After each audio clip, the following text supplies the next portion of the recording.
सहनाववतु सहनौ भुनक्तु सह वीर्यं करवावहै तेजस्विनावधीतमस्तु मा विद्विषावहै। ओम शांति शांति शांति। वैदिक जीवन पद्धति की इस कक्षा में आप सभी का हार्दिक स्वागत है, अभिनंदन है। परमपिता परमेश्वर की असीम अनुकंपा से और गुरुजनों के परम आशीर्वाद से वैदिक चैनल के माध्यम से वेदों का ज्ञान जो हमारे जीवन और इस जगत के लिए अत्यंत महनीय ज्ञान है, जिससे हम अपने आत्म कल्याण से राष्ट्र कल्याण और विश्व कल्याण के महान उद्देश्य को पूरा कर सकते हैं, ऐसा ज्ञान जो कल्याणी वेदवाणी ईश्वरवाणी है वो हमको सुनने का, समझने का और स्वाध्याय का सुअवसर मिला हुआ है।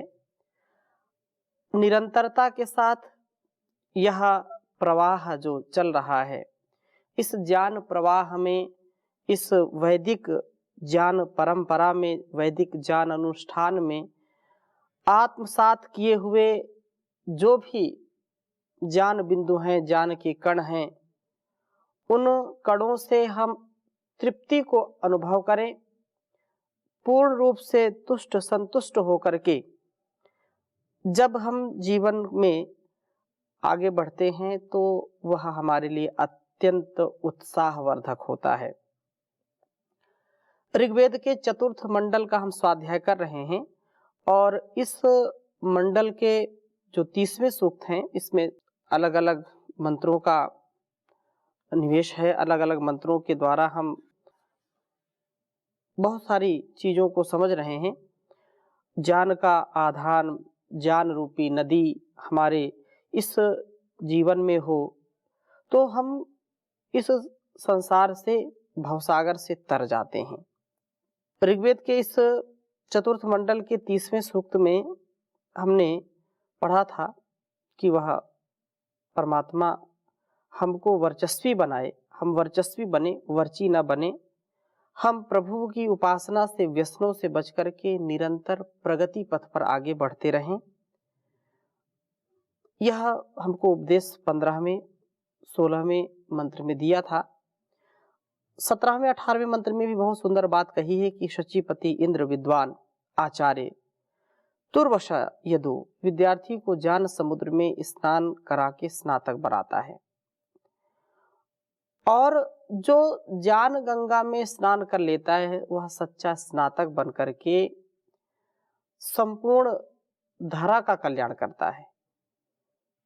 यही बात यहाँ पर कही कि गतिशील व ज्ञान रुचि विद्यार्थी को आचार्य ज्ञान नदी के पार ले जाता है। यह जो विद्यार्थी है उसको नियमित गति वाला बनाता है। यह 18वें मंत्र में बात कही।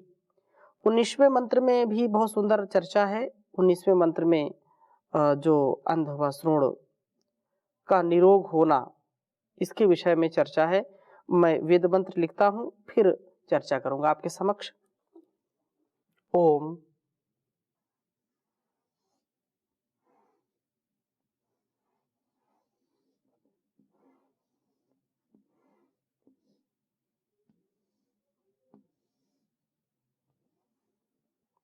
अनुद्वाजहिता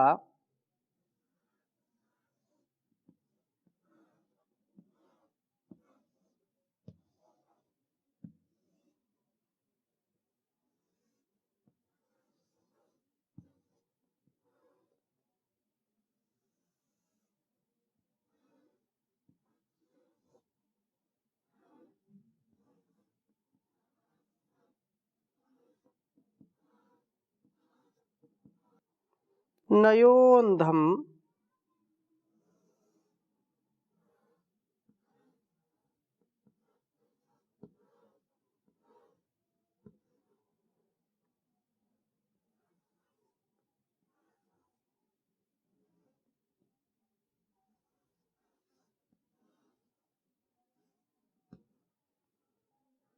श्रोणम च वृत्रहन्।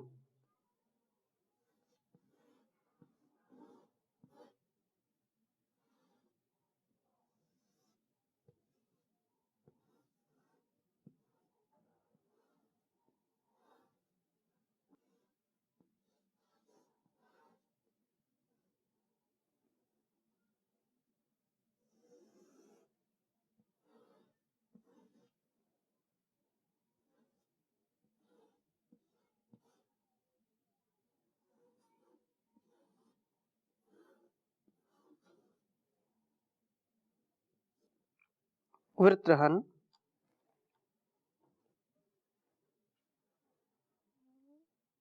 न तत्ते सुम्नमष्टवे।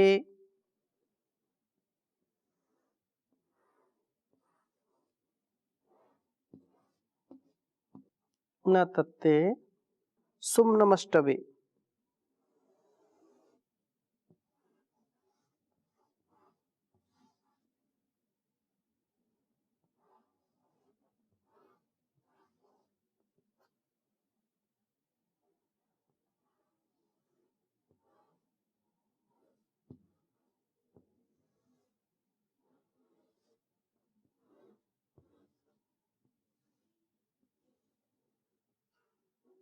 सुम्नमष्टवे।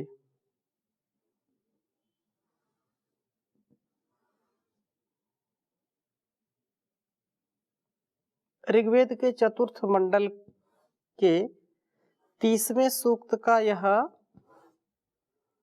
19वां मंत्र है।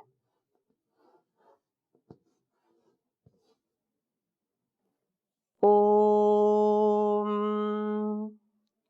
अनुद्वा जहिता नयोन्धम श्रोणम च वृत्रहन् न तत्ते सुम्नमष्टवे।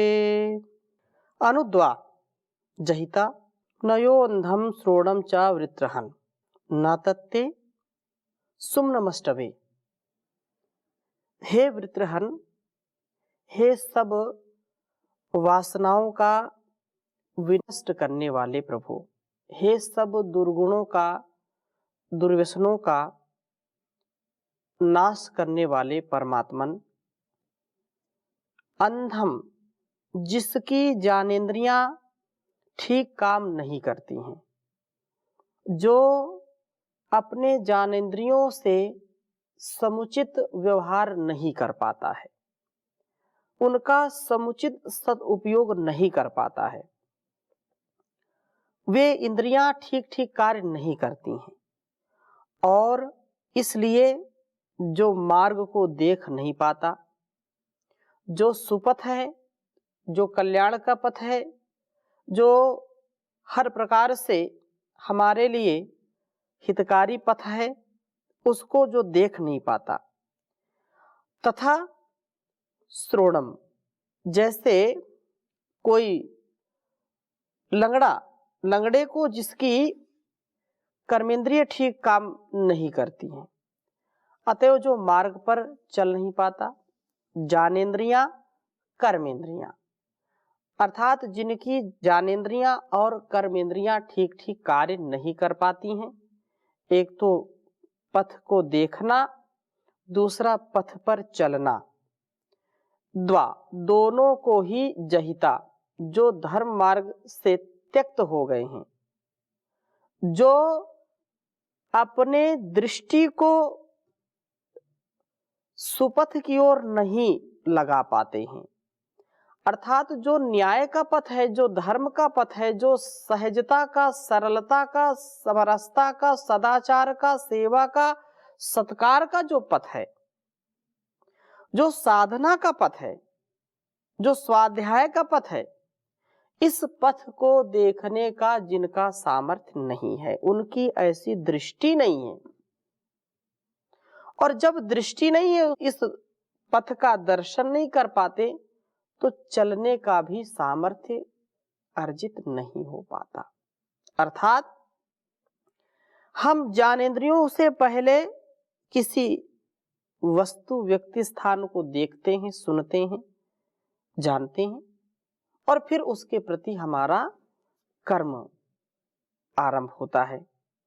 तो ऐसे लोग जो इस दृष्टि से, या ये कहें कि अध्यात्म दृष्टि जिनकी परिपक्व नहीं है, जो सत्य और तथ्य को नहीं समझ पाते, जो अपने कर्तव्य पथ को नहीं समझ पाते हैं, नहीं जान पाते हैं, तो स्वाभाविक सी बात है कि जब पथ ही नहीं पता है तो चलेंगे कैसे। जब किसी व्यक्ति को रास्ता ही नहीं पता तो उस पर सफर करने का प्रश्न ही नहीं उठता है। तो ऐसे लोग जो धर्म विमुख हो गए हैं, जिनको यह जो ज्ञान का मार्ग है, जो भक्ति का मार्ग है, जो आत्म कल्याण का मार्ग है, जो आत्मनिर्भरता का मार्ग है, इसको जब वो नहीं देख पाते हैं तो अधर्म से युक्त कर्म करते हैं, धर्म के पथ पर चल पड़ते हैं, क्योंकि धर्म का पथ, सत्य का पथ वो नहीं देख पाते, अर्थात देखते हुए भी उस पर चलना नहीं चाहते, समझना नहीं चाहते, तो वो अधर्म का जो आलंबन लेकर के आगे बढ़ते हैं। उन्हें आप अनुनयः, विशेष रूप से यहाँ पर जो चर्चा की है, उनको ज्ञान और शक्ति देकर अनुकूलता से मार्ग पर आगे ले चलते हैं प्रभु आप। जो पथभ्रष्ट हो गए हैं, जो लोग अपने ज्ञान से विपरीत आचरण करने लगे हैं, उनको भी संसार में यदि कोई सुपथ से ले जाने का कार्य कर सकता है तो वो आप हैं प्रभु। आपसे ही ये जो कुमति, कुविचार, कुमार्ग पर चलने वाले लोग हैं, ये सन्मार्ग की ओर प्रेरित हो जाते हैं, ये सुपथ से चलने लगते हैं। अग्ने नय सुपथाराये अस्मान विश्वानि देव वयुनानि विद्वान युयोध्यस मज्जूराण मेनो भूष्ठान्ते नमुक्तिम विधेमा। कि हम कुटिलता से युक्त मार्ग को छोड़ करके सुपथ से चलें, उसकी शिक्षा कौन देता है? वह परमात्मा देता है। और संसार में कोई भी व्यक्ति हमको सद्गति नहीं प्राप्त करा सकता है। तो ये परमात्मा की ही विशेष अनुकंपा है कि ज्ञान और शक्ति देते हैं। हम ऐसी दृष्टि से संपन्न हो जाते हैं कि हमको वह जो कुपथ था, कुपंथ था, कुमार्ग था, जो अधर्म का पथ था, उस पर भी हम चलना नहीं चाहते। हमको पता है कि ये सही है, ये गलत है, ये ग्राह्य है, ये त्याज्य है, यह भक्ष्य है, यह अभक्ष्य है, यह करणीय है, यह अकरणीय है, ये शुभ है, ये अशुभ है। ऐसी दृष्टि हमको कहाँ से मिलती है? तो उस परमात्मा से मिलती है। और जब ऐसी दृष्टि वो दे देता है तो हम अच्छे मार्ग में चलने लगते हैं। हमारी ज्ञानेंद्री भी ठीक हो जाती है और हमारी कर्मेंद्री भी ठीक हो जाती है। ज्ञान से युक्त, कर्म से युक्त हो जाते हैं। शुद्ध ज्ञान, शुद्ध कर्म, शुद्ध उपासना से युक्त हो जाते हैं। इसलिए प्रभु हमको हर प्रकार की अनुकूलता देता है, मार्ग भी बताता है, मार्ग पर चलने का सामर्थ्य वह देता है। प्रभु अंधे को मानो आंखें दे देते हैं और लंगड़े को चलने की शक्ति प्राप्त करा देते हैं। यह उनका स्वभाव है। अंधे को नयन, और जो चल नहीं पाता उसको भी सामर्थ्य से युक्त करते हैं। तो हे प्रभु, ते आपका तत्व वह सुमनम, आनंद जो हैप्पीनेस, वह रक्षण जो प्रोटेक्शन, ऐसा अष्टवेना व्याप्त करने के लिए हमारे जीवन को निसंदेह आनंद व रक्षण व्याप्त करने के लिए नहीं होता। आपके अतिरिक्त इस आनंद और रक्षण को कोई और भी नहीं प्राप्त करा सकता। यह संसार है और संसार में अलग अलग स्वार्थ से व्यक्ति बंधा हुआ है। संसार के जो कार्य हैं, इन कार्यों का भी संपादन हमको करना है, अपने कर्तव्यों का भी पालन करना है। लेकिन यह कर्तव्य पालन कौन कर सकता है? ठीक ठीक वही कर सकता है जिसको समझ है, जिसको ज्ञान है कि किस पथ पर हमको चलना है, किस पथ से हमारे जीवन का कल्याण होगा, जगत का कल्याण होगा, तो हम उसमें बिल्कुल ठहर जाते हैं। यहाँ जो संकेत आया है कि प्रभु हमें उत्कृष्ट ज्ञानेंद्रियां व कर्मेंद्रियां प्राप्त करा के अनुकूलता से धर्म मार्ग पर ले चलते हुए अद्भुत सुख प्राप्त कराते हैं। और यह सुख प्राप्त कराने का विशेष रूप से वह जो तेजोमय है, निर्विकल्प है, निर्विकार है, निराकार है, जो सृष्टि का कर्ता धरता हरता है, हम सब का वह पालक है, सबका पोषण करने वाला है, ऐसा प्रभु ज्ञान से युक्त कर देता है। तो जानने की हमको शक्ति भी मिलती है, हम जान करके फिर उस पर चलते भी हैं। तो सबसे महान है वो, और उसके समान इस जहान में और कोई महान है ही नहीं। हे अनंत देव तू महान से महान है, विश्व की हर एक चीज में विराजमान है। तू असीम अज अमर अनादि तत्व है प्रभु, अर्चनीय वंदनीय अद्वितीय और सत्व है। सत्गुण निधान तुल सर्वशक्तिमान है। हे अनंत देव तू महान से महान है। तेजमय आदित्य वर्ण अंधकार से परे, दिव्य पुरुष दीन की समस्त दीनता हरे, प्राणवान प्राणियों के प्राण का भी प्राण है। हे अनंत देव तू महान से महान है। निर्विकल्प निर्विकार नित्य निराकार तू, सृष्टि करता धरता हरता और सर्वाधार है। सत्य शुद्ध बुद्ध मुक्त ब्रह्म तत्व ज्ञान है। विश्व की हर एक वस्तु में विराजमान है। हे अनंत देव तू महान से महान है। साधकों के ध्यान में, उपासकों के मान में, दया धर्म धारियों में, दानियों के दान में, पथिक भक्ति भावना में सहज विद्यमान है। विश्व की हर एक वस्तु में विराजमान है।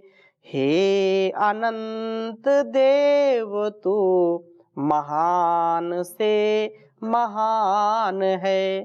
तो वह महान है और इस जहान में उसने इंसान बनाया और वेदों का ज्ञान दिया। इस ज्ञान को आत्मसात करके हम भी अपने जीवन और इस जहान को महान बनाने का महान प्रयत्न करें। तो हम ज्ञानेंद्रियों को भी अच्छा रखें, कर्मेंद्रियों को भी अच्छा रखें, और ज्ञानेंद्रिय का तात्पर्य, ज्ञानेंद्रिय का फल, ज्ञानेंद्रियता की जो विशेषता है वो कर्मेंद्रिय में है। अर्थात जैसा जानेंगे वैसा हम कर्म करेंगे। आंखें हमको मिली हैं तो हम देख करके जो सत्य है उसको ग्रहण करें, जो सही पथ है उस पर चलें, जो अच्छा कर्म है उसको करें। अच्छे कर्म के लिए सतत पुरुषार्थ करना पड़ेगा। हम अपनी दृष्टि को अच्छा करें। हमारी जितनी दृष्टि अच्छी होगी उतनी हमारी सृष्टि के प्रति अच्छी भावना होगी। हम अपने ज्ञान चक्षु से देखने का प्रयत्न करें। ये इंद्रियां हमारी, आंखें हमारी दिखाती हैं रूप, रस, गंध, शब्द, स्पर्श आदि। ये जो जो हमारी आंखें देखना, कान सुनना, नासिका सूंघना, रसना चखना, त्वचा स्पर्श करना, हमको सब प्रकार से ये हमको ज्ञान कराते हैं। लेकिन इस ज्ञान का फल क्या है? हम कर्म करें। जानते हैं और कर्म नहीं करते तो फिर इसका कोई लाभ नहीं है। हम सत्य तथ्य को जान करके, मान करके उसको जीना आरंभ करें तो हमको प्रभु सदा ध्येय मार्ग पर ले जाएंगे और अद्भुत सुख मिलेगा, अवर्णनीय सुख मिलेगा, जिसका कोई वर्णन नहीं कर सकता है। इसी प्रकार से 21वें मंत्र में भी बहुत सुंदर बात कही है। ओम अस्वापायद्दभीतये सहस्रात्रिशतं हथै दासानामिंद्रो मायया। ये कहा कि सब शत्रुओं का विद्रावण करने वाले प्रभु अपने अद्भुत ज्ञान व सामर्थ्य से अथवा दया से दासा नाम हमारा अपक्षय करने वाली 30,000 आसुर वृत्तियों को हथैहि हनन साधन आयुधों से अस्वापयत सुला देते हैं। प्रभु की शक्ति से हम आसुरी भावों से ऊपर उठ जाते हैं, आसुर भावों का विनाश होता है।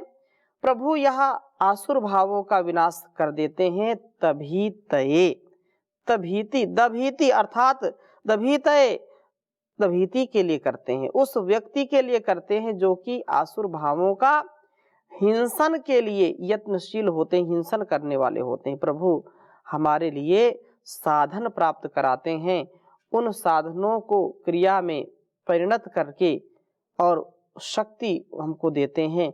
हम भक्ति के साथ जब आगे बढ़ते हैं तो हमको ऐसी युक्ति मिलती है, ऐसी शक्ति मिलती है कि हम मुक्ति को प्राप्त कर जाते हैं। इन साधनों का ठीक प्रयोग करने की प्रेरणा देते हुए वे प्रभु इस दभीति के लिए सहायक होते हैं।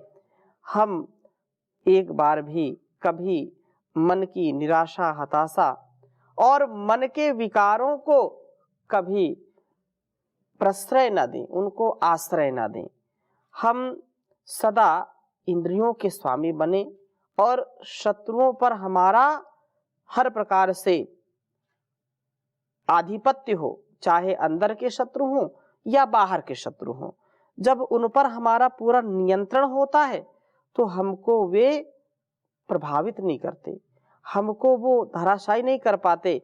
इसलिए यहाँ पर आगे भी चर्चा की है 22वें मंत्र में कि प्रभु ही हमें प्राणित करके काम आदि शत्रुओं पर विजय प्राप्त कराते हैं, शत्रुओं का पराजय कराते हैं, शत्रु नाश कराते हैं। पौंस्यम इंद्रियम उत नूनम यदिंद्रियम करिष्या इंद्र पौंस्यम अद्या नकिष्टदा मिनत। 23वें मंत्र में कहा कि शत्रुओं का संहार करने वाले वे इंद्र परम ऐश्वर्यशाली प्रभु नूनम निश्चय से यत जो पौंस्यम सब पवित्रताओं को करने वाले इंद्रियम वीर बल को आप करिष्या हमारे लिए करते हैं। उस आप के बल को अद्या नकी ही आमिनत कोई भी हिंसित नहीं कर पाता। प्रभु से हमें शक्ति प्राप्त होती है, हम काम वासनाओं से मुक्त हो जाते हैं और शत्रुओं से फिर पराजित नहीं होते, क्योंकि ये अंदर के शत्रु हमको बहुत पीड़ा देते हैं। हम कितना भी पुरुषार्थ करें, कितना भी अपने जीवन को सुधार की ओर ले जाएं, लेकिन यदि हमारे अंदर की जो वृत्ति है उस पर यदि हमारा नियंत्रण नहीं है, काम, क्रोध, लोभ, मोह, ईर्ष्या, द्वेष, छल, कपट, तो ये जो वृत्तियां हैं ये वृत्तियां कहीं ना कहीं हमको गर्त की ओर ले जाएंगी, हमको दोष की ओर ले जाएंगी। इसलिए हम प्रभु से जो है कामना करें कि हमारा कभी भी अकल्याण न हो, कल्याण से युक्त हों और कल्याण से युक्त होकर के ही हम अपने और दूसरों के लिए अत्यंत कल्याणकारी बन सकते हैं। इसलिए नेकी के कर्म कमा जा रहे।